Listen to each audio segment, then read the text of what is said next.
Hello, Culture Matters podcast. Get in your seat and put the seatbelt on. Stop walking the dog. Pay attention. Before I introduce you to our guest, here's a quote I picked just for this episode. The very fact that a general problem has gripped and assimilated the whole of a person is a guarantee that the speaker has really experienced it and perhaps gained something from his sufferings. He will then reflect the problem for us in his personal life and thereby show us a truth.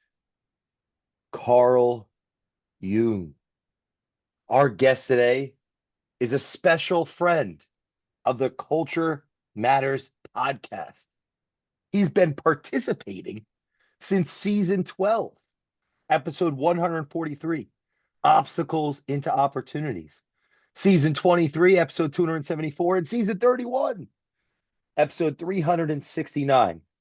As we come close to episode 1000, all I can say about this person is they're an unbelievable teacher, advisor, mentor. I've got to work with them over the years, and recently, especially, see them in what I would argue, a very challenging opportunity situation and absolutely crush. And that's what they do. They crush a lot. Michael Allosso is back on the Culture Matters podcast. There's so much to talk about. The head, the heart, the groin, and 35 secret weapons I'm trying to learn about. I know one. We could do a whole series about that. Hold on, 5 more minutes, and we can start. I'm just kidding. Thanks for coming on the Culture Matters podcast. Are running around like Alice's rabbits. Oh, mad hatters. Stop, breathe, look around, and remember that culture matters. Hey, Wow. baby. That was such a great intro. Do you know whose birthday it was yesterday? Because No. you Oh, no. inspired me It because wasn't yours. No. I kind of let her go. I had sang Frozen. I said, let it go. But then your opening remarks made me want to bring her up again. Do you know, one of my heroes is Helen Keller. I know that Wow. sounds simplistic, perhaps. And what I realized, Jay, is that some Gen Zs don't even know who Helen Keller is. And I had the privilege of directing the brilliant William Gibson play called The Miracle Worker, which is about Annie Sullivan, this 19-year-old girl from New England who goes to Alabama to work with this little girl who is born deaf, dumb, and blind. And that woman's name is Helen Keller. She went on to be a scholar. She went to Radcliffe. She said, optimism is the faith that leads to achievement. Nothing can be done without hope and confidence. I'm glad you reminded everybody that one of my favorite episodes I did with you is turning obstacles into opportunities. It's still so relevant to me because what I'm finding every day is people are playing the obstacle instead of playing the objective. And Jay, do you understand what I mean by that?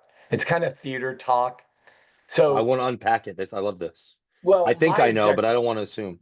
Well, so Jay, if I were to coach you and Jenna in a play, a scene from a famous Sure, play, sure. I wouldn't talk about plot. I wouldn't talk about theme. A little bit about character. Mostly, I'd talk about objective. I'd say, Jay, what do you want from Jenna in this scene? Jenna, what do you want from Jay in this scene? If I took you to the professional theater tonight and you got to meet the actors afterwards and you wanted something really cool to say to them, this is what you'd say to them. I really enjoyed your performance and your objective was so strong and clear. Oh, they'd pass out on the sidewalk because that's all we talk about, Jay, is objective, objective, objective. Wow. Now, inherent with objective is a fancy theater word that we call tactics. So, Jay, if you told me your objective was to make Jenna leave the room, and now I'm coaching you in the moment, what's going to be the very next question I'm going to ask you? Why? Well, I knew you were going to say why because you're Jay. That is the big spiritual thing, the why. And ordinarily, the director shares the why in the first read Oh, through. is it how, like Yeah. tactically? So when Okay. you're in the trenches, it's Oh, how. brilliant. But you're right. In the big spiritual, it's why. You start with the why. When you're in the trenches, it's always how you going to do that, Okay, brother. because how you do it is relatable or not relatable, and represents the story or doesn't. Wow, that's a brilliant way of saying it. It's not that the why isn't important. That's a deeper kind of, and so actors go deep too quickly. And so what you're trying to make actors do is to be transactional, to try to make them be in the moment, get out of their head, and make it visceral. What does acting mean? It's from the Wow. same root as action, means to do. So if you go to the how, they're in the trenches now. They have to figure out how they're going to get what they want. And we always say, Jay, in theater, you need a minimum of 3 tactics. So you can't, you could say to me, well, I'm going to tell Jenna to leave the room. Oh, that doesn't work. Oh, I'm going to bribe her. Oh, that doesn't work. Oh, I'm going to lie to her and say this. Nah, that doesn't work. Okay, I'm going to pick Jenna up and toss her out of the room. Okay, that might work. So we say a minimum of 3 tactics. Then the last fancy theater word of this triad, Jay, is obstacle. What prevents you from getting what you want from Jenna? Well, it's Jenna's house too. And Jenna has a right to be wherever she wants. So you got to deal with that obstacle. So, there are a couple of mistakes I see people make. One is they state objectives that are too intellectual. And there are 2 ways that they do that. One, by stating a negative objective, which is a big no-no. So in other words, Jay, I can't say my objective today is to not piss Jay off, to not let his audience down. You can't play a negative, because what does that look like? We always say you got to be able to stand behind an objective and push it. I don't know what that looks like. The other thing you can't play is an intransitive verb. Jay, do you remember your grammar? So intransitive verb, I can't say my objective is to be happy, to be nice, to learn. That demands nothing of you. So what we say objective Mm. means is what you demand of another person in interaction. Synonyms for objective are desired result, takeaway. So I watched you interview Jordan Peterson. You are a perfect example of this. You had a strong objective. Your objective was to get that. Here's what I saw, and you maybe had something that I didn't Oh, this is know. good. Yeah. I saw that you were trying to get this man to share his infinite sagacity with the immediate audience in that room and make it relevant to them so that they walked out of there better. That's what it looked like you were trying to make Dr. Peterson do. Yeah, And so, 100%. oh, good. All right. So Well, because you, I wanted to synthesize the keynote to practicalities for the, and I you want, see, yeah, that's why I because like I was there to serve the that public. integration, because it was take what was abstract and make it practical, so that the value of that keynote would be appreciated versus scoffed at or resented. Because when people feel like they don't know what someone's saying, they can try to Dismiss it. throw Yeah, rocks when it really was exactly what they needed. It's just, so the goal was to prepare in a way where I could be a filter for that wisdom to become tacit knowledge. 100%. And of course, if you were my Oh actor, fuck, I'd I let got you six. say all that, which is beautifully poetic and intellectual. Then I'd say, all right, how are you going to get Dr. Peterson to do that? So you did have a minimum of 3 tactics. You took copious Almost. notes and allowed him to speak. If you had jumped on his words right out of the gate and overlapped and interrupted him, you would not have been successful. So tactic 1 I saw you do was to show deference, respect. Tactic 2, which was brilliant, you alluded to specific words that he said in the keynote. So you made it clear to him that you were an astute listener of the keynote. You weren't just Mr. Glamorous interviewer that had your preconceived questions. You capitalized on individual things he said. And 3, the other third major tactic you did was you had courage to not let him go off on a tangent. And you did eventually interrupt him. You did, and I saw his face when you did that. His eyes got bigger. He actually got more excited when you did that. He didn't resent it because you had already established your tactic of giving him dignity and respect. You had already established your tactic of acute listening, that you weren't just some hired gun brought in to interview because you were smart and pretty. And so you were able to go to a bold tactic, which was To interrupt Dr. Peterson is when he went off on really wild arteries, which you knew was going to alienate your audience. They weren't going to get that deliverable that you were talking about.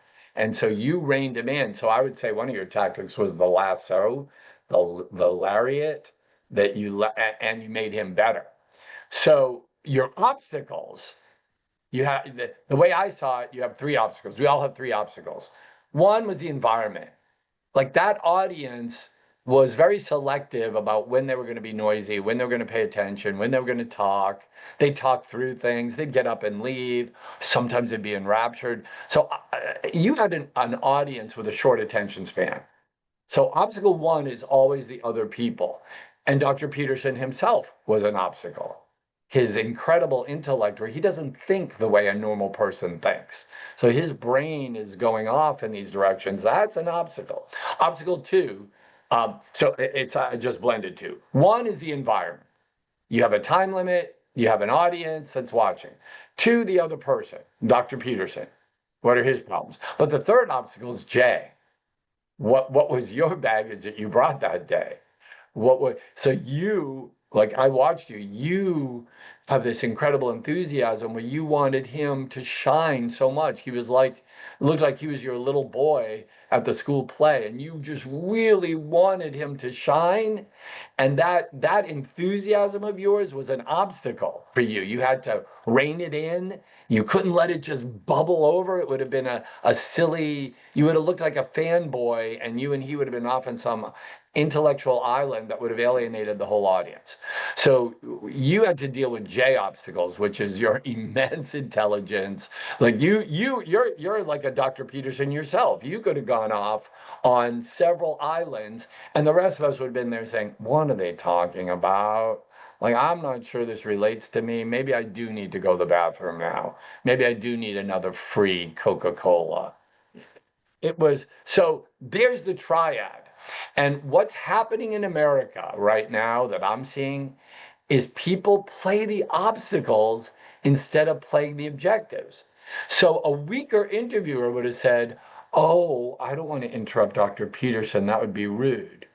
Oh, I don't have the courage to say that. Oh, I better double check with the audience. Maybe I better make some cheap gags now with the audience so I keep them interested and do something cheesy and commercial. No, you didn't fall prey to the obstacles. You played the objective to make this man shine. So he changed our lives, and we walked out of there with valuable goodies to make us better. And no, I spoke way too fast and too long. No, no, no, Did you keep going. understand all that? I'm getting choked up. It's and you know, Jay, it's a simple formula. And so what you see what's inherent in all this, the other thing people are afraid to do is tell somebody that they're excellent and they love them. I have no problem telling you how excellent you are in great detail. So I waited in line to speak to Dr. Peterson. I didn't want to, I didn't want to get special treatment. When I attend those events, people are very nice to me, and someone will scoop me up and let's you cut in line. No, there are a lot of people who wanted to. I'm not cutting in line. I'm going to wait my turn, Amen. and I'll take my 30 seconds, whatever I get. So when it was my turn to speak to Dr. Peterson, what I saw everyone before me do was kind of pose and be in awe and say pretty much nothing. So when I got there, I said, Dr. Peterson, and I gave him 3 pieces of truthful, specific, positive feedback, very short, that I saw he did in the keynote. He did a triple take, Jay. Like I thought his head was he was going to get whiplash the way he looked at me. And then he said to me, what is your name?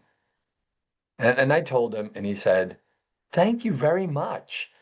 And he was very physical and embracing with everybody. But I felt energy from his body when we posed for the picture. Uh, Beautiful. People are afraid to tell people, it seems, Jay, with great specificity what they're excellent at. And they play the obstacle. The obstacle being, oh, I'm shy. Oh, I'm introverted. The me obstacle. the them obstacle. Oh, Dr. Peterson doesn't want to hear this. He's busy. He doesn't have time for silly old me. Or the environment obstacle. Oh, it's a line. I better hurry up. I'm not supposed to do this. Yeah, play the obstacle and then you obfuscate the beauty of the moment and you have an opportunity to tell a human being something that I wanted to make Dr. Peterson better. He had done something for us. I wanted to do something for him. I wanted to be generous. How It did it takes feel? courage to be generous sometimes. How did it feel for a person in that position of attention? They are in a position where everyone's attention is aimed towards them. So I look at all that energy is flowing to them, and they gave it to you. Yes. Like there, I have this theory that if he wasn't that type of person, none of this journey of his would be happening at the level that it is. Like every time, because Jordan does look at people. Oh, yeah. So I'm curious what it felt like to be reciprocated as an equal under, see, an equal under God in the sense like an equal as a human being, is a human being. When you told the truth and he actually acknowledged you like another person, like if you were a faculty at a school together or something. Because he's no longer faculty at a school. You're no longer faculty at a school. He's now part of the zeitgeist of our time. It's like, what is that even? Right. And then and there's a lot of interesting metaphors with the acting teacher and the former psychologist turned caricature of our times, Don't you think he and who's I trying to could get, maintain yeah. Oh, yeah. We could their get integrity. lost. Oh, So yeah. yeah, my question. Sorry, I need to be lassoed. What did it feel like to be acknowledged as a person after telling the truth? To give my somewhat circuitous answer to that question, I Uh-huh. promised you I'm quickly going to get to the point. But I do three things every day, Jay, that guarantee that I'm going to have a great day. So I'm very selfish. I like having great days. And so the name of my program is You on Your Best Day. And Jay, I write it because I'm the school teacher and I'm also the theater guy.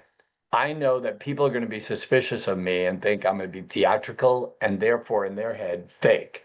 So what I do is I never use technology in my keynotes or my workshops. And I do a simple flip chart and I write in pretty Sharpie pen, You and Your Best Day. Often someone will come into the room and it's weird. It's always a male person will go to the flip chart and go, "Oh, you on your best day? Are we gonna have our best day today, Michael? What happens if I don't have my best day?" And I take my chill pills, Jay. And Jay, I never have a bad day. Now I have lots of bad things that happen to me, but I don't have a bad day. Who's the only person that can make me have a bad day, Jay? I would think it would be you. It would be Michael Allosso. Yeah. You can't make me have a bad day. If you're mean to me today, I have to allow you to. So I do three things every day that guarantees that I'm going to have a good day. One is I sing every day. Try being in a bad mood when you sing. Two, I dance every day. Like I crank the tunes and I dance. Try being in a bad mood when you dance. And the third thing is what I did with Dr. Peterson. I gather beauty all day long and I report the beauty that I see. Because Wow. to finally answer your question, Wow. when you give beauty all day long, who ultimately is, whose bucket is filled the most when you fill buckets all day long? And it's a rhetorical question. Mine. So in fact, Dr. Peterson filled my bucket to overflow when I gave him the truthful, specific, positive feedback. When I told him of his beauty, his reaction made my day. It made me feel, it made my bucket go blah, blah, blah, I want to blah. acknowledge you and you you share that with him. You both give beauty. Right. That I would that would be a I think I would like your feedback on this. It's like a Lollapalooza of beauty. Like because this to I love the beauty piece by the way too because I'm preparing for uh, a course in the Peterson Academy on beauty. I'm reading the three Are you books that were. serious?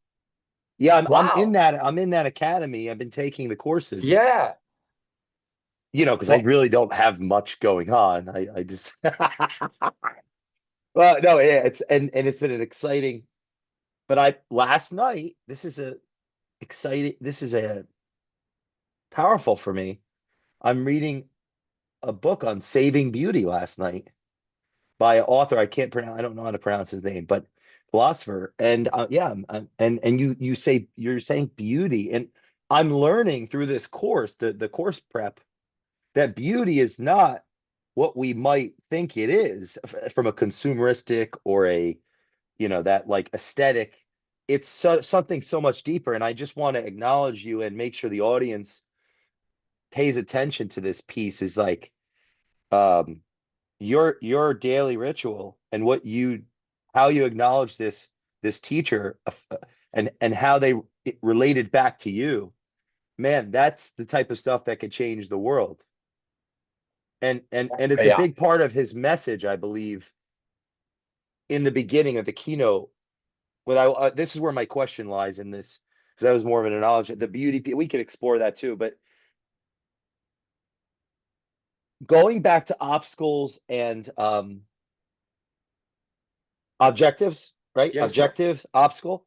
Yep. If I'm the listener and I'm aware of the obstacles, but I'm going to take a step back in an attempt to facilitate beauty and focus on the objectives. In a sense, that was part of what was being taught in that keynote about not making it all about us. That's something I'd say. The self-sacrifice, or the Yeah. set this if you could elucidate on that, Yes. like when you Yes, first yes, meet yes, someone, yes. asking, not just making it all about you. That's what happens. It's people don't leave their ego at the door. It's me, me, me, me, me, me, me, me. And great teachers, what we know, it's not about me, me, me, me. Yes, we have to have confidence. Yes, we have to have poise. Yes, we have to believe in what we're saying. But everything we're doing is to serve others. And that's, of course, the true definition of servant leadership. And so I'll give you an example. So, first of all, I call myself the beauty gatherer. My new business card should say the beauty gatherer. It says self-awareness expert. I always say to my team, it really should say the beauty gatherer. And that's what I do for a living. I gather beauty, but then remember, it's twofold, Jay. You gather the beauty, but then you have to report to the beauty. I have people who sit in my workshops and they say, oh, you say everything that I was thinking. And then I always ask, well, why didn't it go from your brain to your mouth? Oh, because they play the obstacle instead of playing the Mm. objective. Jay, thank you for probing that. 2008, go to 2008. So, my construction CEOs, that's an industry I really enjoy, construction, because it's so different from me, and therefore we really can act like crazy. I love my construction clients. Wow. And so, a construction CEO or two would say to me in 2008, Michael, I just laid off 3 people today. You're telling me I have to go in all Michael Allosso happy tomorrow? How is that authentic? That's fake. And again, I take my chill pill, Jay, and I ask the CEO 3 questions.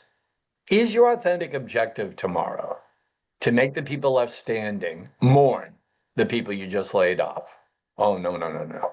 Is your authentic objective tomorrow to make the people left standing nervous that they're the next ones to go?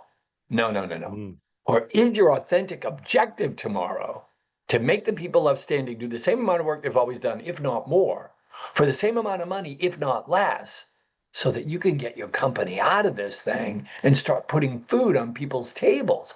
Yes, that's the authentic human being that you please bring tomorrow. Stop being so selfish by playing your obstacle and start thinking out and playing your objective. One more, Jay.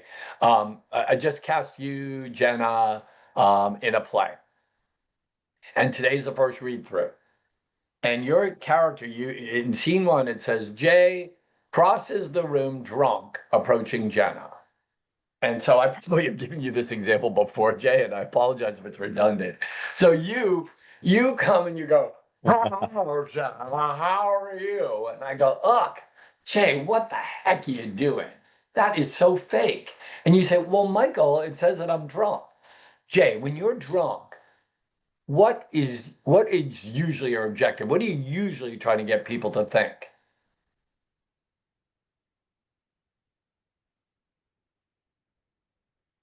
If I'm drunk, oh, then Yeah. I'm not drunk. So I'd be like, yeah, I wouldn't be so extreme. I'd be kind of trying to be You normal. you actually Like the play the breathalyzer thing. exactly. And clearly you have experience, Jay, with this. So yes. So when Well, you play drunk, you're playing the obstacle and you're also playing an adjective. You need to play verbs, and that becomes self-indulgent. It's me, I'm drunk, instead of about the other person, which is I am proving that I am completely capable of enjoying this meeting. It's you don't play drunk. And so wow, I that's good believe advice. that great keynoters like Dr. Peterson, who gives a great keynote, he's not he's not playing obstacles, he's playing, and with him you can see it. It's there's an urgency about him wanting to give. Like he raises his voice. It looks like he's angry because his stakes are high. There's an urgency about him wanting to give, not playing the obstacle of, oh, this group doesn't understand me. Oh, I need to dumb down my language because they're not as bright. Stop that. Play the objective. I think that's a difference we can. I think that is an inherent difference between a teacher that is in a position to speak versus a speaker positioning themselves to be heard. Wow, that's pretty astute. I have to chew on that. You may be right. Like as the world, as like when the world was less flat, everything is in silos. So like as the world is converging, we're going to see more the age of the sophists. It's almost like the sophists versus the philosophers back in the day. How the school of Socrates was so against these sophists. They would travel around to help or to try to what service the needs of the aristocracies to posture themselves as what they may not yet be, or potentially something that's even false that will not metamorphosize into something that is beautiful.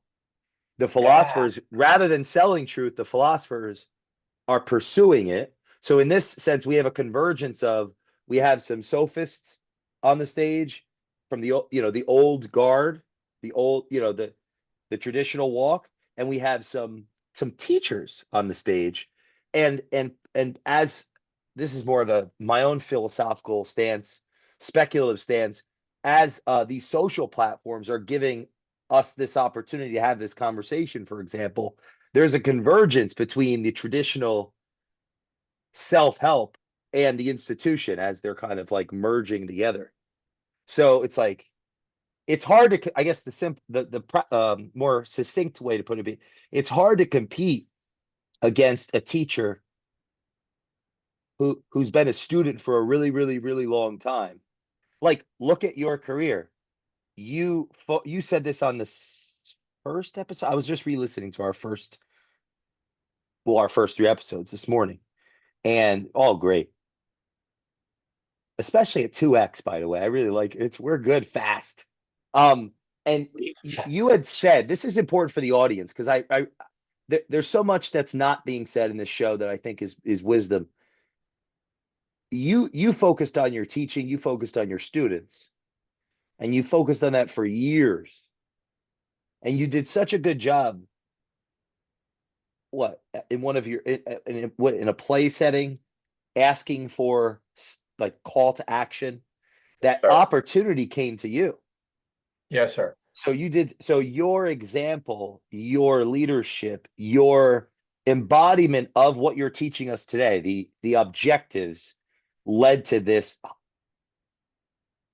other dimension, this other dimension, this different medium to be able to teach a different clientele, which comes with, of course, from a capitalistic standpoint, that definitely is it has more fruit, from a base.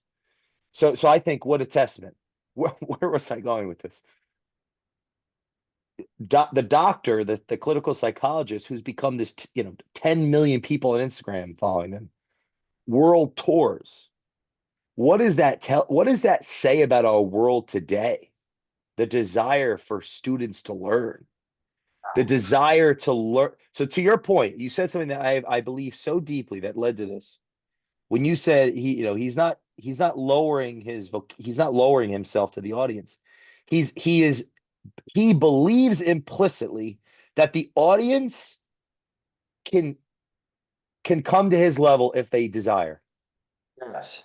That's implicit in his pursuit to answer the questions that he's trying to pursue. And that is a big difference from a teacher or a student that has been, in a position to teach now from experience and wisdom, and one who's positioning themselves to have the opportunity to speak and be heard. These are two different paradigms, they're different human beings. Um, and I think that's part of that's why we get along so well. And I learn so much when I get to talk to you, is you are and have been a teacher for this amazing career. And now all of these business people that are listening get to benefit from the wisdom that was being generated in that school institution. Okay, the teacher's not Warren Buffett, so the teacher doesn't get 10% of the future return of the student for the rest of their life. No. The college does with the debt, but the change that a great teacher makes in someone's life, how do you quantify that for a young child? I mean, I'm doing everything that I do today because I didn't have the teachers that I needed when I was young. Wow.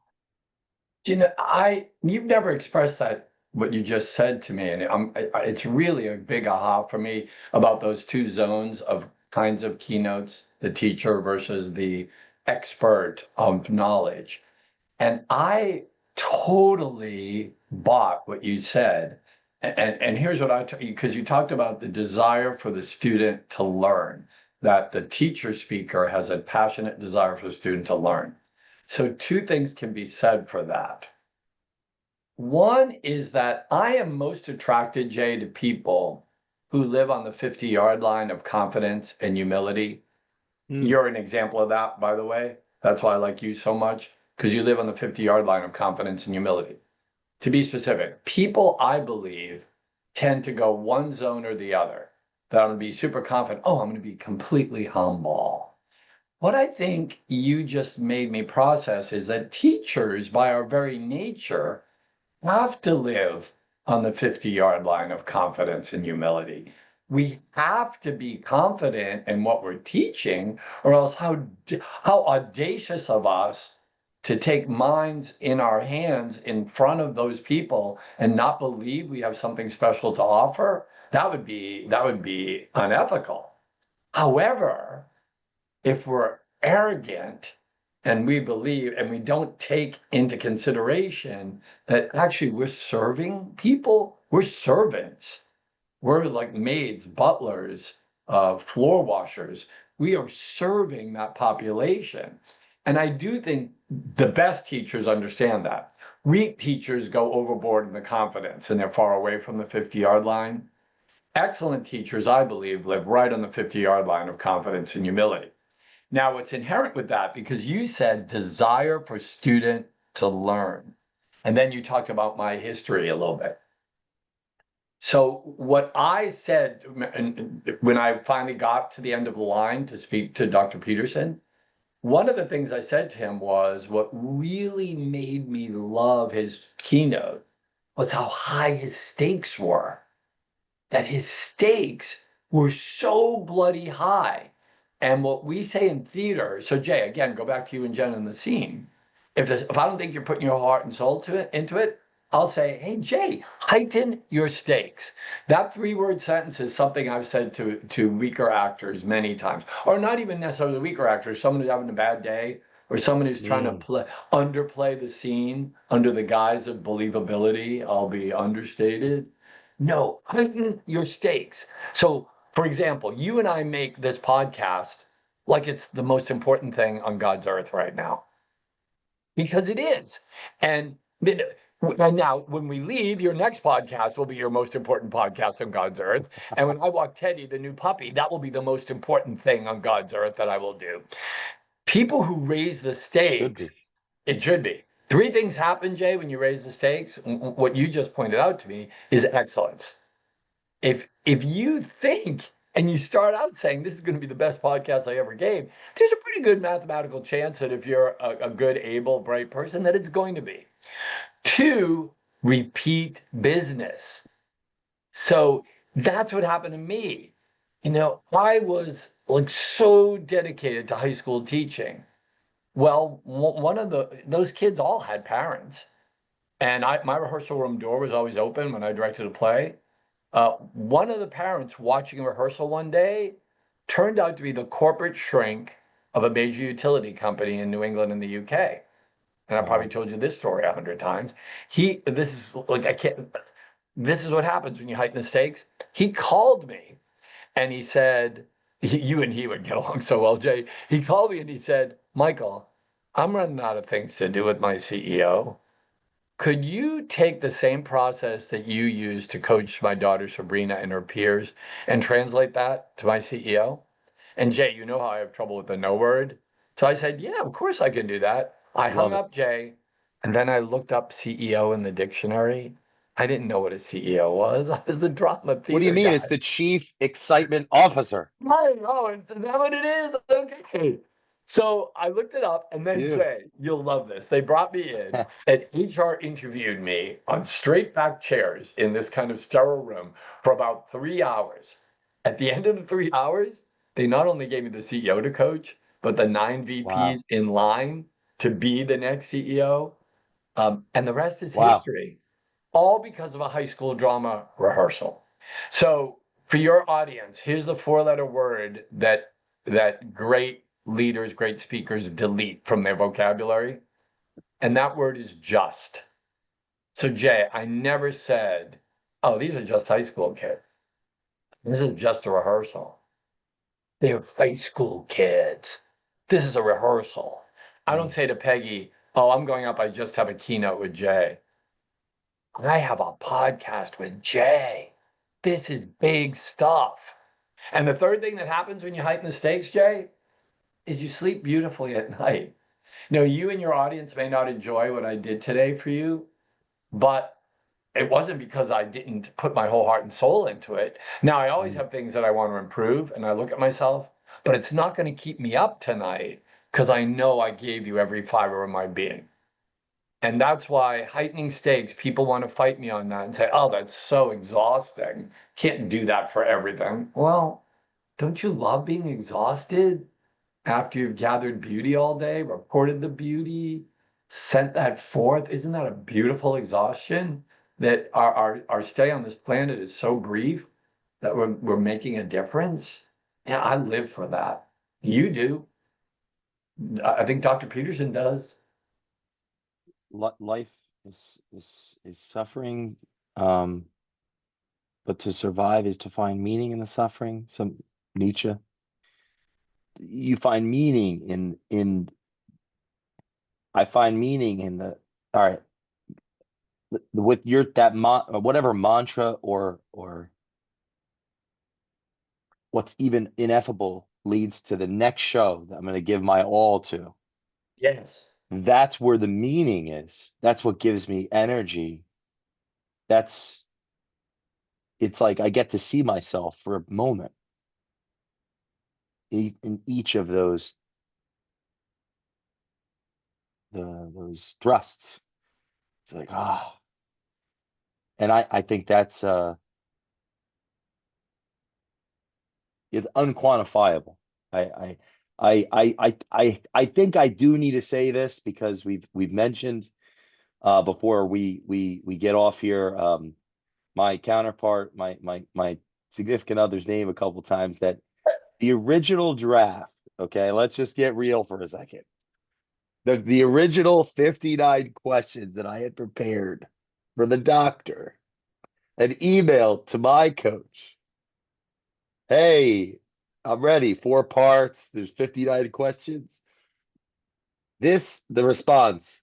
This is not 45 minutes, you psycho. And you know what? So there's another lesson in that. Who are your advisors? Who's your inner circle? Because originally we're talking about the obstacle. My first 59 questions had nothing to do with the audience, had everything to do with the textbook that I had read over 8 years. And I did a 10-hour lecture series on the Culture Matters podcast. It's out on Beyond Order, all the chapters. So one of your obstacles, you said the audience, you said the guest, and then you said me in the Yes. preparation, which was 10 months of preparation. I had started preparing 10 months ago with this series, with if anyone's listening to the show, go to the Culture Matters podcast, Beyond Orders. There's 10 episodes, or I'm sorry, 12, 14, 14. You'd be proud of me for that. 14 lectures I did on each rule. Okay. So I just want to make sure it's recorded. I was not I needed feedback from the team. And after 3 hours of typing on a plane, the 59 questions to get that email, I've never had a lobotomy, but maybe that felt that way. So draft that down to 14 questions. Oh, makes more sense for the audience, the context. I put thought into it. Long story longer. Have a conversation backstage with the doctor. He changes his entire talk. By the way, he had something else that he was supposed to teach. Rule 1 from 12 rules and rule 5 from Beyond Order. Rule 1, stand up straight with your shoulders back. And rule 5, do not do your hate. But based on our conversation, he acclimated. And I watched that happening. And I went to the front of the audience in the front on the right side, and I started taking notes on his keynote because I had recognized that he was gonna teach something different. So I was like, how am I going to?